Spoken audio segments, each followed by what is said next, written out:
एक बूढ़े आदमी का अपनी बीवी से झगड़ा हुआ, बड़ा जबरदस्त झगड़ा। अब बूढ़ों को गुस्सा तो बहुत आता है ना, घर में बैठे बैठे वो सिर्फ गुस्सा ही करते हैं, बाकी तो कुछ करते नहीं। बड़ा गुस्सा आया, बीवी से झगड़ा हो गया। झगड़ा इतना बढ़ा, गुस्सा इतना बढ़ा कि बूढ़े मियाँ ने अल्लाह की कसम खाकर कह दिया, जब तक तू नहीं मुझसे बात करेगी मैं तुझसे बात नहीं करूंगा। अब बीवी क्यों पीछे रहती, औरतें तो 10 हाथ आगे ही रहती है। तो बूढ़ी ने भी कहा कि मैं भी अल्लाह की कसम खाकर कहती हूं कि जब तक तू नहीं मुझसे बात करेगा मैं भी तुझसे बात नहीं करूंगा। अब 2-4-10 घंटा गुजरा, दोनों मुंह फुलाए घर में किनारे किनारे हैं, कसम खाए बैठे हैं, बात तो कर नहीं सके। तो अब बूढ़े मियाँ को समझ में आया कि किसी आलिम और फकीह से मसला पूछना चाहिए, कब तक हम लोग बुढ़ापे में इस तरह रहेंगे। तो गए उस दौर के सबसे बड़े इमाम, सबसे बड़े मुहद्दिस हजरत सुफियान सौरी रजी अल्लाह अन्हु की खिदमत में। ये ताबईन के इमाम हैं। हुजूर बड़ा गजब हो गया, मेरा अपनी बीबी के साथ झगड़ा हुआ, इख्तलाफ हुआ, और गुस्से के आलम में मैंने अल्लाह की कसम खाकर ये कह दिया कि जब तक तू नहीं मुझसे बात करेगी मैं तुझसे बात नहीं करूंगा। अब मेरे कसम खाने के बाद मेरी बीवी ने भी यही कसम खा ली। तो हुजूर अब क्या करें, बगैर बोले चारा नहीं है। तो सुफियान सौरी ने कहा कि जाओ अपनी बीवी से बात करो, और बीवी से बात करोगे तो कसम टूट जाएगी, और कसम टूट जाएगी तो कसम का कफारा अदा कर देना, 10 मिस्किन को खाना खिला देना।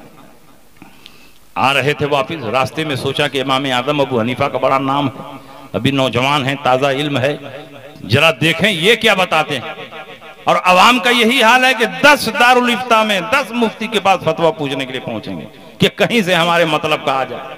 3 तलाक दे करके घूमना शुरू कर देंगे, कोई लिख दे कि एक ही तलाक पड़ी है।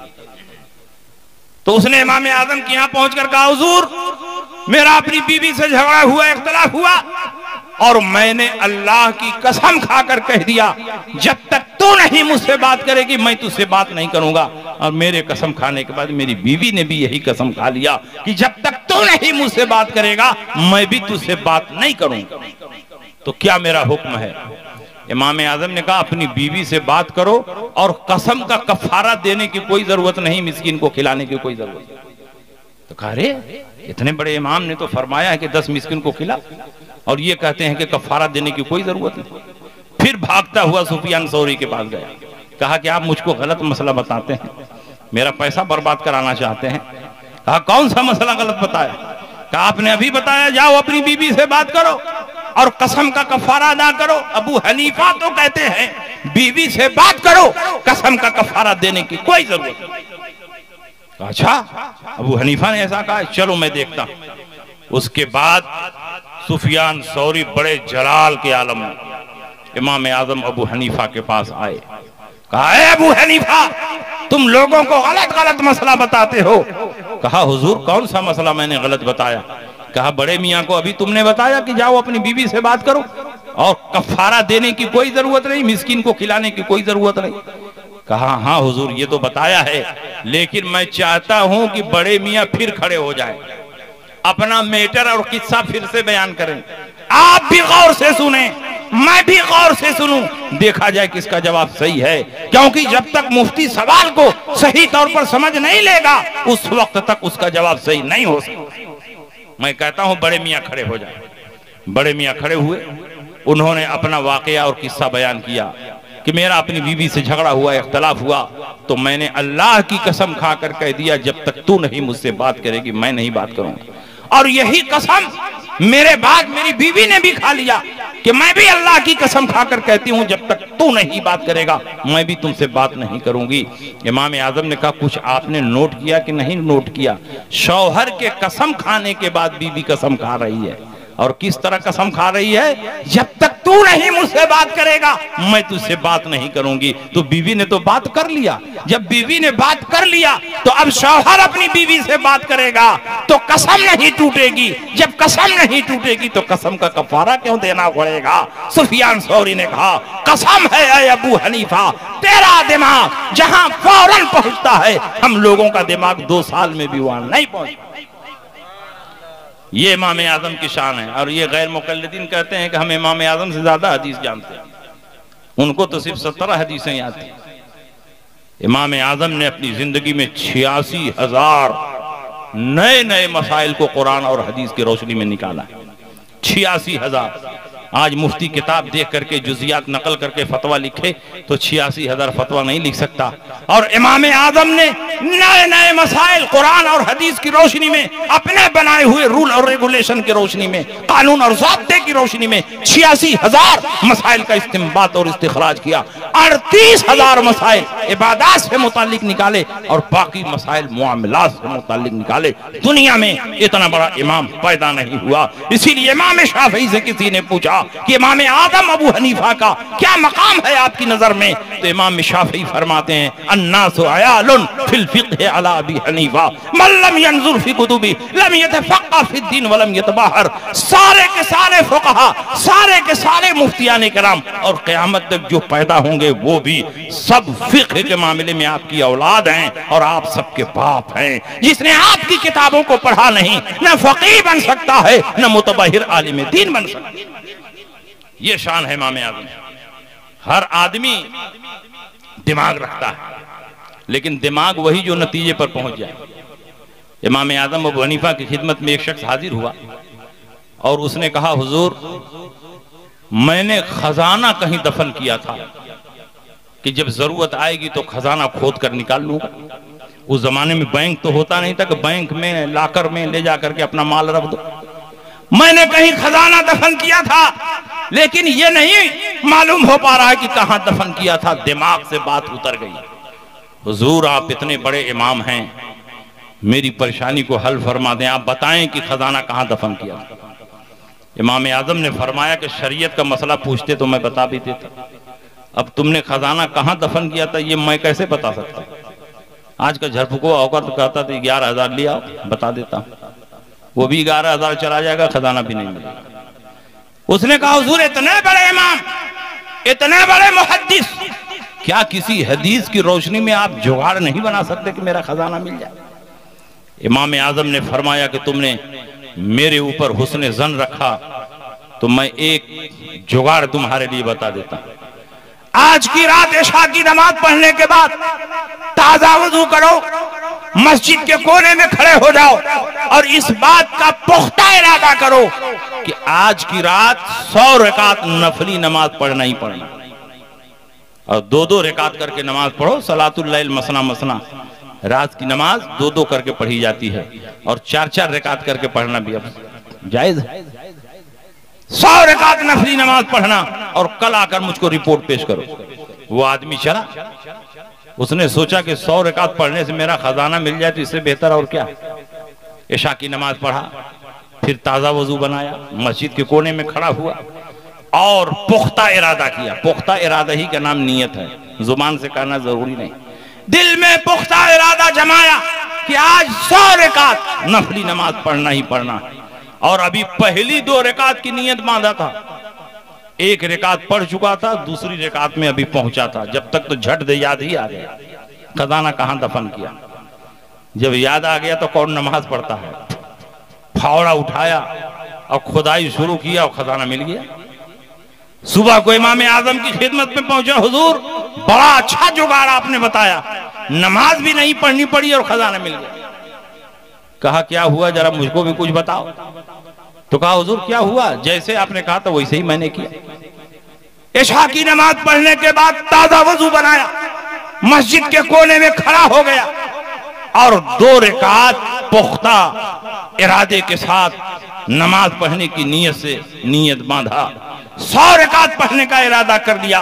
पहली 2 रकात की नियत बांधा था, 1 रकात पढ़ चुका था, अभी दूसरी रकात में पहुंचा था। जब तक तो झट दे याद आ गया कि खजाना कहां दफन किया।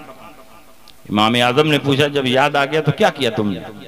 कहा, क्या करता, खजाने ही के लिए तो नमाज पढ़ रहा था। जैसे ही याद आया, झट दे नियत तोड़ ताड़ के फावड़ा उठाया, खुदाई शुरू किया, खजाना मिल गया। आपने फरमाया, नालायक, कम से कम उस 2 रकात को तो कंप्लीट कर लिया होता। मुझे मालूम था कि शैतान तुमको पूरी रात इबादत करने नहीं देगा, क्योंकि नबी अकरम सल्लल्लाहु अलैहि वसल्लम ने फरमाया है कि जब बंदा मोमिन पुख्ता इरादे के साथ नफली नमाज पढ़ने के लिए खड़ा होता है तो शैतान उसके दिल में तारी हो जाता है, यख्तरो बिबालिही व यक़ूलु उज़कुर कज़ा उज़कुर कज़ा, उसके दिल में तारी हो जाता है और एक एक भूली हुई चीजों को याद दिलाता है। इसको याद करो भूले हुए हो, इसको याद करो भूले हुए हो। शैतान का मकसद ये होता है कि इसको भुलवा दिया जाए नमाज में, नमाज इसकी ना होने पाए। मुझे मालूम था कि शैतान आएगा, लेकिन ये नहीं मालूम था कि पहले ही 2 रकात में आएगा। अब आप बताओ इस हदीस को कितने लोगों ने पढ़ा होगा, कितने लोगों ने पढ़ाया होगा, लेकिन जहां इमाम आजम अबू हनीफा का दिमाग पहुंचा वहां किसी और का दिमाग नहीं पहुंच रहा है। कुछ तो खुसूसियत है, कुछ तो खास बात है कि आज पूरी दुनिया में हनफियत का परचम लहरा रहा है। पूरी दुनिया में इमाम आजम अबू हनीफा के मुकल्लिदीन फैले हुए हैं। इसलिए आप पूरी मजबूती के साथ मसलक आला हजरत पर कायम रहो। और ये मसलक आला हजरत कोई नया मसलक नहीं, दीन हनीफ की पहचान का नाम मसलक आला हजरत। इसलिए आज बेशुमार बातिल फिरके वजूद में आ चुके हैं और जिस फिरके से पूछे तुम क्या हो, सब कहेंगे हम सुन्नी। देवबंदियों से पूछो क्या हो, कहेंगे हम सुन्नी। नेचरी से पूछो क्या हो, कहेंगे हम सुन्नी हैं। मौदूदवी से पूछो क्या हो, कहेंगे हम सुन्नी हैं। और जो अपने आप को आले हदीस कहते हैं ये भी अपने आप को कहते हैं कि हम सुन्नी हैं। तो अब बताओ मार्केट में 2 तरह के सुन्नी पाए जा रहे हैं कि नहीं पाए जा रहे हैं? एक डुप्लीकेट सुन्नी, एक ओरिजिनल सुन्नी। और देवबंदी तो अपने आप को हनफी भी कहते हैं। मिर्जा गुलाम मोहम्मद कादियानी अपने आप को हनफी कहता था, मौदूदवी अपने आप को हनफी कहता था। तो अब बताओ मार्केट में 2 तरह के सुन्नी पाए जा रहे हैं, डुप्लीकेट सुन्नी, ओरिजिनल सुन्नी। 2 तरह के हनफी पाए जा रहे हैं, डुप्लीकेट हनफी, ओरिजिनल हनफी। तो हम ओरिजिनल सुन्नियों और हनफियों से इन डुप्लीकेट सुन्नियों और हनफियों की पहचान कैसे होगी? मसलक आला हजरत की रोशनी में होगी। जो सुन्नी और हनफी होने के साथ मसलक आला हजरत पर मजबूती से कायम है, वही हकीकत में सच्चा सुन्नी है, वही हकीकत में सच्चा हनफी है। और आखिरी बात सुन लीजिए, तकरीर खत्म हो जाए। आला हजरत इमाम अहमद रजा फाजिल बरेलवी दौरे अखीर के वो इमाम हैं, दौरे अखीर के वो मुजद्दिद हैं, दौरे अखीर के वो मुहद्दिस हैं जिन्होंने 1000 से ज्यादा किताबें लिखकर क़यामत तक के लिए मुसलमानों के दीन और ईमान की हिफाजत फरमा दी है। बेशुमार बातिल फिरके आपके दौर में पाए जा रहे थे। तमाम बातिल फिरकों के खिलाफ आला हजरत इमाम अहमद रजा ने किताबें लिखी और आपके दीन और ईमान की हिफाजत। इसलिए आज मसलके आला हजरत दीने मुस्तफा की पहचान बन गया। जो मसलके आला हजरत पर है वो सच्चा सुन्नी, जो मसलके आला हजरत से हटा हुआ है वो डुप्लीकेट सुन्नी। इसलिए मसलके आला हजरत पर रहो। और ये मसलक कोई नया नहीं, ये मसलक कोई 5वां मसलक नहीं, बल्कि जन्नत में ले जाने वाले रास्ते का नाम मसलके आला हजरत। किताब का नाम सुनिए, ये बिल्कुल आखिरी बात है। किताब का नाम है इकराम इमाम अहमद रजा। किताब का नाम याद रहेगा, इकराम इमाम अहमद रजा। और इस किताब के मुसन्निफ हैं हजरत मुफ्ती बुरहानुल हक साहब जबलपुरी अलैहि रहमत। ये आला हजरत के मुरीद भी हैं, आला हजरत के खलीफा भी हैं, आला हजरत के रूहानी फर्जंद भी।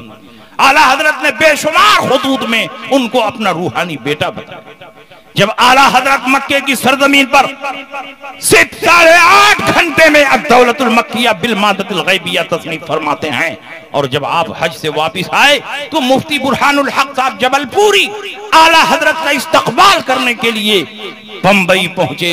चंद दिन आला हजरत के साथ कयाम रहा और एक दिन आला हजरत इमाम अहमद रजा बातनी कशिश की बुनियाद पर फरमाते हैं, बुरहान मियां तैयार हो जाओ, बांद्रा चलना है और बांद्रा के मजजूब साहब से मुलाकात करनी है। बंबई में एक जगह है बांद्रा, समंदर के साहिल पर यह शहर आबाद है। वहां एक खानकाह थी, उस खानकाह में एक मजजूब थे जो अल्लाह के मुकद्दस वली थे और आला हजरत इमाम अहमद रजा भी अपने दौर के फकीह वली भी हैं और अपने दौर के वली भी हैं। सिर्फ वली नहीं है, अपने दौर के वलियों के इमाम हैं। आला हजरत की खुसूसियत ये थी कि जिस शहर में जाते थे वलियों की खुशबू महसूस होती थी और उनकी बारगाह में पहुंचकर इक्तिसाब फैज़ करते थे। आला हजरत ने फरमाया, बुरहान मियां तैयार हो जाओ, बांद्रा चलना है और बांद्रा के मजदूब साहब से मुलाकात करनी है। आला हजरत मुफ्ती बुरहानुल हक को लेकर कुरला किसाई वाड़ा से बांद्रा के लिए निकले। उधर आला हजरत निकलते हैं और इधर मजदूब साहब अपने मुरीदीन से फरमाते हैं कि बहुत बड़े आलिम मुझसे मिलने के लिए आ रहे हैं, उनकी खुशबू महसूस हो रही है, उनके इस्तकबाल की तैयारी करो। जैसे जैसे आला हजरत बांद्रा से खानकाह से करीब हो रहे हैं, आला हजरत की खुशबू भी करीब से करीब तर होती जा रही है। जब खानकाह में पहुंचे, मजदूब साहब फरमाते हैं, लगता है आलिम साहब खानकाह में आ चुके हैं, बहुत करीब से खुशबू आ रही है, चलो हुजरे से बाहर निकलकर उनका इस्तकबाल करें। बाहर निकले, आला हजरत के रुखे ज़ेबा पर नजर पड़ी, सलाम और मुसाफा हुआ और पूरे एजाज और इकराम के साथ आला हजरत को लेकर अपने हुजरे में आए। आला हजरत बैठे हैं, मजदूब साहब बैठे हैं, मुफ्ती बुरहानुल हक बैठे हैं, बड़े बड़े उलमा और मशाइख बैठे हैं, मुअत्तक़िदीन मुरीदीन की भीड़ है। और मजदूब साहब की आदत थी कि खानकाह में 3 चीजें हमेशा दस्तयाब रहती थी, चाय, काफी, कहवा। और जब उलमा जाते थे तो उलमा के चेहरों को गौर से देखते और उसके बाद खुद ही मुतय्यन करते, इनको चाय पिलाओ, इनको काफी पिलाओ, इनको कहवा पिलाओ। लेकिन जब आला हजरत पहुंचे तो फरमाते हैं, बताइए क्या पीना पसंद करेंगे? आपके लिए चाय भी हाजिर है, आपके लिए काफी भी हाजिर है, आपके लिए कहवा भी हाजिर है। आला हजरत बुजुर्गों की बारगाह के अदब शनास हैं। आला हजरत फरमाते हैं कि मजदूब साहब ने तीनों का नाम लिया, मुझे तीनों में बरकत नजर आ रही है, चाय भी पसंद है, काफी भी पसंद है, कहवा भी पसंद है। एक ही प्याली में चाय डाली गई, उसी में काफी डाली गई, उसी में कहवा डाला गया और चमचे से हिलाकर आला हजरत पी लेते हैं। उसके बाद मजदूब साहब में आला हजरत में गुफ्तगू शुरू होती है और तकरीबन 3.5 घंटा मुसलसल गुफ्तगू होती रही। मुफ्ती बुरहानुल हक फरमाते हैं, मैं वहीं पर बैठा था, बार बार कोशिश करता रहा कि जरा समझ जाऊं किस जबान में बात हो रही है, किस टॉपिक पे बात हो रही है, किस मौजू पे बात हो रही है, लेकिन एक लफ्ज भी मुझे समझ में नहीं आया। अल्लाह बेहतर जाने किस जबान में बात हो रही है। उर्दू में बात नहीं हो रही थी, अरबी में बात नहीं हो रही थी, फारसी में बात नहीं हो रही थी, हिंदी में बात नहीं हो रही थी। ये सारी जबानें मैं समझता हूं और बोलता हूं, अल्लाह बेहतर जाने किस जबान में बात हो रही है। जब गुफ्तगू कंप्लीट हो गई, आला हजरत इजाजत लेकर जाने लगे। मजदूब साहब ने दरवाजे की चौखट तक आला हजरत को रुखसत किया। उसके बाद आला हजरत बाहर जाने लगे। आला हजरत के पीछे पीछे मुफ्ती बुरहानुल हक साहब भी जा रहे हैं। अचानक उनके दिल में ख्याल पैदा हुआ कि आला हजरत जिनसे मिलने के लिए आए हैं वो कोई मामूली बुजुर्ग नहीं होंगे, बहुत पाए के बुजुर्ग होंगे। चलूं तन्हाई में अपने लिए कुछ दुआ करा लूं, कुछ नसीहत हासिल कर लूं। तो आला हजरत के पीछे पीछे जा रहे थे और भागकर हुजरे में आ गए और मजदूब साहब से फरमाते, हुजूर मेरे लिए भी नसीहत फरमा दे, मुझे भी दुआ दे दें। मजदूब साहब ने कहा, तुम मुझसे नसीहत लेने आए हो? कहा, हाँ हुजूर आप ही से नसीहत लेने आया हो। तो मजदूब साहब ने कहा, अगर तुम मुझसे नसीहत लेना चाहते हो तो मेरी पहली और आखिरी नसीहत यह है कि अभी जिनके पीछे पीछे चल रहे थे उन्हीं के पीछे पीछे चलते रहो, जन्नत तक पहुंच जाओगे। इनका रास्ता जन्नत में ले जाने वाला रास्ता है। मसलक आला हजरत कोई नया मसलक नहीं, जन्नत में ले जाने वाले रास्ते का नाम मसलक आला हजरत। इसलिए आप पूरी मजबूती से मसलक आला हजरत पे डटे रहो। ये मसलक दुनिया और आखिरत में हमें और आपको निजात अता फरमाएगा। ये मसलक आपसे डिमांड करता है, कुछ मुतालबा करता है, दीन के दुश्मनों से दूरी इख्तियार करो, दीन के दोस्तों की सोहबत इख्तियार करो, अल्लाह वालों से करीब रहो, दीन के दुश्मनों से दूर रहो। और याद रखो, अल्लाह और रसूल के दुश्मनों के साथ अगर तुम उठते बैठते नजर आओगे तो तुम्हारे ईमान पे असर पड़ेगा, तुम्हारे अकीदे पे असर पड़ेगा। इसीलिए आला हजरत इमाम अहमद रजा ने रसूल पाक की हदीसों की तर्जमानी करते हुए इरशाद फरमाया, रसूल पाक ने भी फरमाया कि सयकूनु फी आखिरी ज़मान दज्जालून कज़्ज़ाबून यातूनकुम बिमा लम तस्मऊ अंतुम वला आबाउकुम फइय्याकुम व इय्याहुम ला युदिल्लूनकुम वला यफ्तिनूनकुम। आखिर जमाने में कुछ झूठे और मक्कार पैदा होंगे जो ऐसी ऐसी बातें करेंगे जिनको न तुमने सुना न तुम्हारे आबा अजदाद ने सुना। इसलिए तुम इनसे दूर रहना, इनसे अलग रहना, कहीं ऐसा ना हो कि ये गुमराह कर दें, तुमको फितने में मुब्तला कर दें। नबी ने उनकी पहचान भी बता दी, ये नमाजें बहुत पढ़ेंगे, रोज़ा बहुत रखेंगे, कुरान की तिलावत बहुत करेंगे, अच्छे अच्छे काम बहुत करेंगे, मस्जिद मदरसा बहुत बनाएंगे, ये इतनी नमाजें पढ़ेंगे कि तुम अपनी नमाजों को इनकी नमाजों के आगे हक़ीर समझोगे, अपने रोज़ों को इनके रोज़ों के आगे हक़ीर समझोगे, अपने आमाल सालिहा को इनके आमाल के सामने हक़ीर समझोगे। तुहक्किरून सलातकुम इंद सलातिहिम व सियामकुम इंद सियामिहिम व आमालकुम इंद आमालिहिम यतलूनल कुरान वला युजाविदु तराक़ीहिम। ये कुरान की तिलावत करेंगे मगर तिलावत इनके हलक के नीचे नहीं उतरेगी। व यक़ूलून मिन क़ौलि खैरिल बरिया, बात बात बात रसूल पाक की हदीसें पेश करेंगे। तो क्या हदीस पेश करने की वजह से मुसलमान होंगे? नहीं। यमरुकून मिनद्दीन कमा यमरुकुस सहमु मिन रमिया, ये दीन से ऐसे ही बाहर होंगे जैसे तीर कमान से बाहर हो जाता है। नबी ने उनकी पहचान बता दी, सीमाहुमुत तहलीक व मुशम्मिरिल उज़ुर, इनकी पहचान ये होगी कि ये सर खूब छिलवाएंगे और पाजामा बहुत ऊंचा पहनेंगे। क्यों ये अलामतें बयान की जा रही हैं, क्यों ये निशानियां बयान की जा रही हैं? ताकि आप इनसे दूर रहो, इनसे अलग रहो।